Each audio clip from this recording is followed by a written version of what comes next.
Hey babies, I just thought I'd do a quick video before I crash out. I'm busted tired.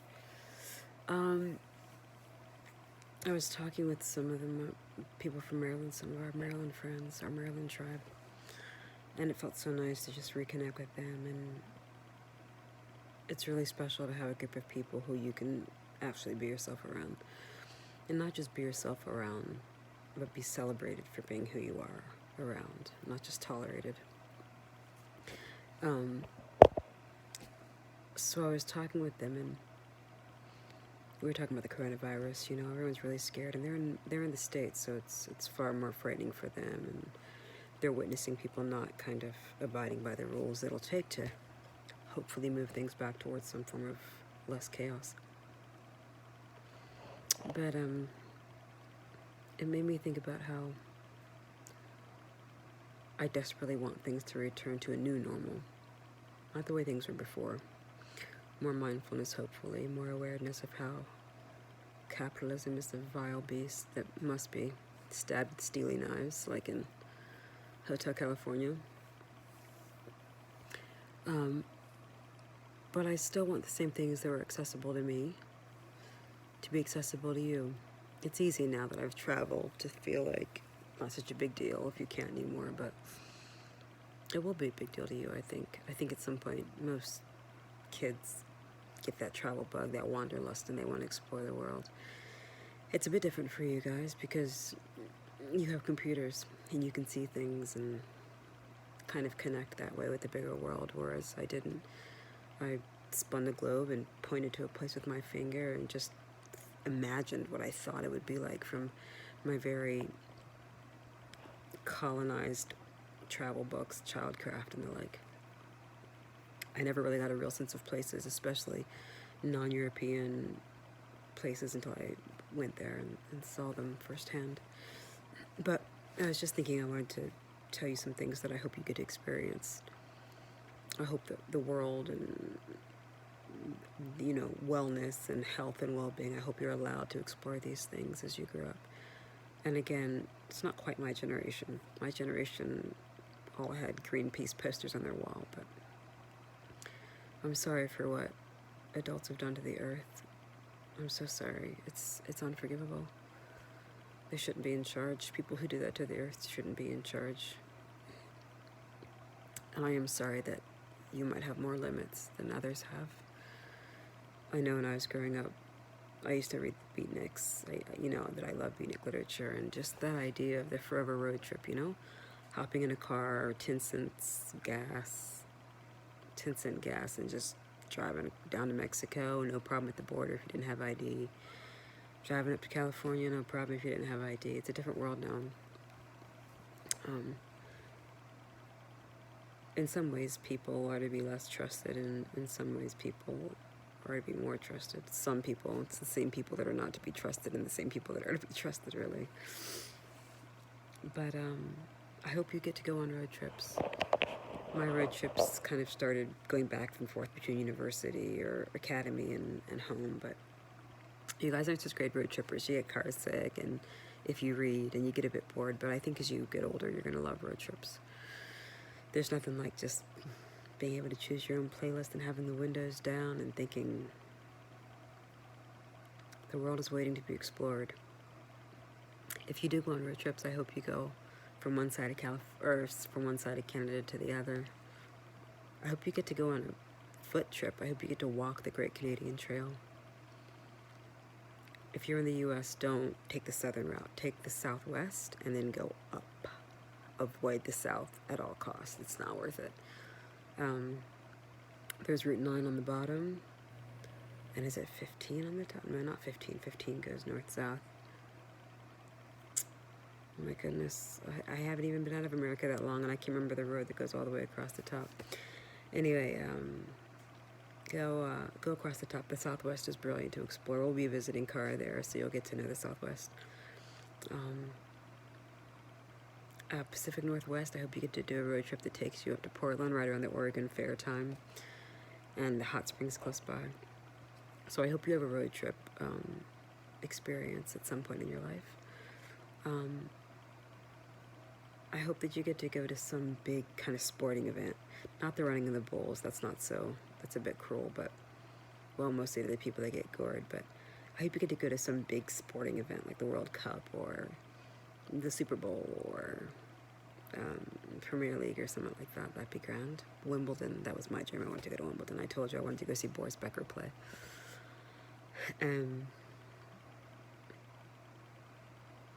I hope you get to find a quiet place. I know that quiet places are kind of disappearing rapidly as humans cancer out everywhere, but I hope you find a very quiet place. The quietest place I've ever been is a forest in Scandinavia. It's such a good quiet, such a, not a frightening quiet. Sometimes quiet can be a bit nervous-making, but this wasn't that. This was a really safe quiet. Adahi, for imagination meditation, you said if you were going to save the world, you would go back and maybe stop humans from becoming the destructive factor that they are. And that's what it felt like in the forest in Scandinavia. It felt like pre-humanity. It felt like a bit of an animal, just, yeah, it was beautiful. So I hope you get to find quiet places. For me as well, growing up on the reservation in Arizona, there's a quiet there. There wasn't running water all the time. There wasn't electricity all the time. And we were miles and miles and miles away from the nearest town. And there was not a lot of lights because there was no electricity sometimes. So when it was dark, man. Couldn't see your hand in front of your face dark. It was like a velvety dark, though. It wasn't necessarily a sharp dark. It was a velvety soft dark to me in my kid's mind. And with the lack of light pollution, it just seemed quieter there. And so I think as I grew up, I always had a quiet place inside of me that I carried, conscious or subconscious, to return to when things got really hectic. Externally, I could kind of go back to that quiet place and be okay. So I hope you find a quiet place externally, and I hope you find a quiet place inside. When things get crazy, I hope inside of you there's a place you can just go and breathe and say, even if it's not okay, I'm okay. Because you're more than okay, you're perfect. I hope that you get to experience a culture so unlike your own that brand new pathways are opened up in your brain of thinking and seeing the world. I think coming from the reservation to Maryland, coming from kind of indigenous people to mostly white people, I think it was a bit, it was jarring. I know I've told you, Adahi, this before, but one of the most jarring transitions was having people look you directly in the eye, like stare into your eyes. It felt aggressive. It felt like they were trying to pull something out of me, and it felt really, aggressive and confrontational, because natives tend not to gaze into your soul and try and pull answers out of you, and their presence doesn't demand recognition, maybe, so much. But I hope you experience another culture that allows you to see the world in a brand new way. It rewires the way your brain works, because we have ways of thinking that we just kind of are raised with. Good, bad, up, down, appropriate, inappropriate, and sometimes you fall headfirst into a culture that completely shatters what you thought was appropriate. You know, I've seen that happen to you guys, actually. When we went to the Rainbow Gathering in Ontario, right away there was 2 naked people walking down the path, completely naked, and you guys turned around and looked at me really quick, and I said, just bodies, baby, it's just bodies. If it makes you uncomfortable, you can look away, but it's just bodies. And the way that you guys shifted, if you'd seen somebody walking on the street naked in our neighborhood or in Brampton or in Maryland, you should absolutely be like, what is happening? Call the cops. Well, not never call the cops, but you should have been jarred. But this place, because it was the way it was, because automatically people were like, welcome home and we love you, automatically you understood that this was a different way to be. And there were different rules for what was acceptable and what wasn't. And by the second day, you didn't even blink seeing naked people. You greeted them, welcome home, you kept walking. I hope you experience more cultures like that, more scenes like that, where everything that might be normal before is now challenged or brought into question, because we need new realities. We really do, because sometimes the ones we're working with aren't working. I hope that you guys fall in love safely and dangerously. And I hope you know it's okay to get your heart broken. You'll be alright. It doesn't seem like it for a while, but you will be alright. You'll learn something from it, no matter what. And the truth is, there's very few people who are with the loves of their lives forever. It's just the way it is. Sometimes the love of your life is the one that got away, and it has to stay that way. Maybe if you stayed with them, they would no longer be the love of your life. They would have all the flaws would have begun to show, and you couldn't hold them in that idealized place. It's good to have one that got away. It's good to have an ideal person that never let you down because you never kind of made it happen. It never worked. I hope you fall in love and get your heart broken in a way that teaches you something about yourself and the world around you, but doesn't break you. Don't let it break you. Life is the thing. Life is the thing. Love complements it, adds to it, enhances it. But life is the thing. Don't let anything take your life from you or make you feel like life isn't worth it. Life is the whole thing. Everything else is icing on the cake. What else do I hope you get to experience? Oh, I hope you get to have an animal in your life. I hope you grow up. I'm trying to get you a dog as soon as I can. But I hope that you have an animal that becomes a companion and a best friend and a guide and a teacher and something to love. Someone that's always there for you and with you. Someone that believes in you and trusts you, and something that you can trust and love. I keep switching between something and someone.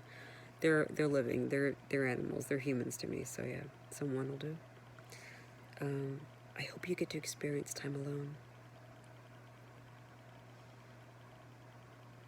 and enjoy it. I hope you get to experience loving your own company. I don't know what the world ahead looks like. Maybe it becomes busier. Maybe it becomes quieter. Maybe we isolate more as people. But whatever the case may be, I hope you learn to enjoy your own company, no matter what directions life pulls you in. I hope you get to experience being part of some form of revolution. Whether or not it's marching or protesting in the streets, risking arrest. Well, you risk arrest just by being black. But I hope you get to be part of a movement of some kind that you believe in, that you know to be true and right and good and important. I feel really lucky growing up near DC and growing up with parents who always watched the news and always cared about kind of what was going on in the world around them. And we always had the newspaper. I'm so sad that I haven't had a paper routine in your lives. That just felt so important to me, the Sunday paper and watching the news together as a family and being informed about the world around you. And I think it might be more of an American thing. I don't know, but it's definitely a living near DC thing. I'm sorry, I'm trying to charge my phone, but it doesn't feel like it's plugged in. But I hope you get to experience being part of a movement that matters to you. Whether or not it's saving the planet, or, climate change, or queer rights, or gender politics. Sorry, I'm being really obnoxious, but I want this to work, and it's not working. Whatever the case may be, I hope that there is some cause that absolutely moves you outside of yourself with the feeling that this is important and this needs to be addressed and it needs to be heard and presented. I hope that you link arms with a group of people. Oh, I hope it's indigenous people, or I hope it's black people. I just hope it's a minority that you identify with, and I hope that you are all lifting your voice in protest against the same injustice and for the same rights and for the same responsibilities that we have as humans to take care of each other and the earth. But I hope that you become part of a movement and that something moves you outside of yourself with the desire to say yes or no more. Something that feels important.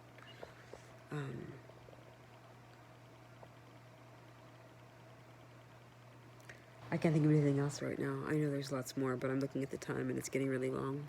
I think there's going to be a part 2 or 3 or 4 or 5 to this. Anyway, I'm tired. Today was an interesting day. My heart was hurting today, and I think it's stress. I don't know. I don't feel very stressed, but you know, there's a virus going around, so I probably should be stressed. But it's not hurting so much anymore, and it makes me feel a great relief. I love you kids so much. Oh, I just want to be around for you. There isn't much else. I don't know if there's anything else outside of you guys that I couldn't bear to leave. Anyway, I love you kids so much. You're brilliant. I love you. Sometimes we're really close, not emotionally, but like physically we're in close quarters right now. We always stay in the hello room, and we can kind of get on each other's nerves, and there can be too muchness that happens sometimes where we need little quiet spaces to ourselves. But then I get on the phone with my friends, or I get lost in a writing exercise, and then I glance up and I see you guys, and I just think, what? Look at this perfection. Look at these beauties. How lucky am I? It'll always be like that. I think you guys will have grandkids, and I'll look up to see you walking up the driveway and just, I know them. They're so amazing. I'll always feel lucky. I'll always feel that jolt of a thrill to be connected to you. You're brilliant. Utterly brilliant, lovely. Anyway, good night, babies. I hope you get rest tonight, and tomorrow we'll definitely do more imagination meditations, and we'll do some more exercises with music. And tomorrow we gotta do the electric slide. I keep forgetting to put on the YouTubes. And cards, we stopped playing cards for some reason. Maybe because you were beating me, I didn't like it. I don't remember. But in the next week, we're gonna focus on learning some card games. We gotta learn spades or black. We gotta learn the electric slide, and yeah, I think we'll delve into black culture. Next week will be Wakanda week. I love you, babies. Good night. You're the best. Good night.